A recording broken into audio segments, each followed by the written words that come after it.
बिस्मिल्लाहिर्रहमानिर्रहीम। अस्सलामु अलैकुम वरहमतुल्लाहि वबरकातुहू। आबिद राजी चैनल की तरफ से आज मैं बताऊंगा कि कुत्ता पालने का जो शौक़ है इस पर रसूल अल्लाह सल्लल्लाहु अलैहि वआलिहि वसल्लम ने क्या फरमाया। इस वीडियो को आप दोस्तों ने गौर से सुनना है और आगे ज़रूर शेयर करना है, क्योंकि आजकल ये शौक़ आम जवानों में पाया जाता है। तो शुरू करते हैं। बिस्मिल्लाहिर्रहमानिर्रहीम।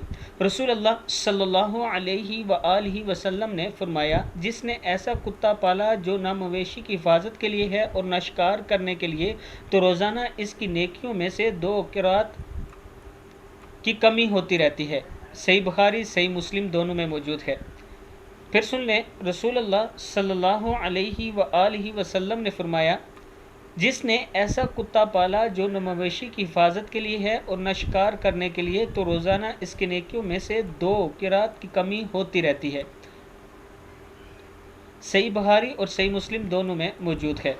तो दोस्तों, ये जो शौक़ है आजकल बहुत पाया जाता है, तो इससे आपने बचना है। अब रसूल अल्लाह सल्लल्लाहु अलैहि वआलिहि वसल्लम का फरमान आप तक पहुंच चुका है, अब इससे आपने बचना है। इस वीडियो को भी आप दोस्तों ने आगे ज़रूर शेयर करना है। अस्सलामु अलैकुम वरहमतुल्लाहि वबरकातुहू।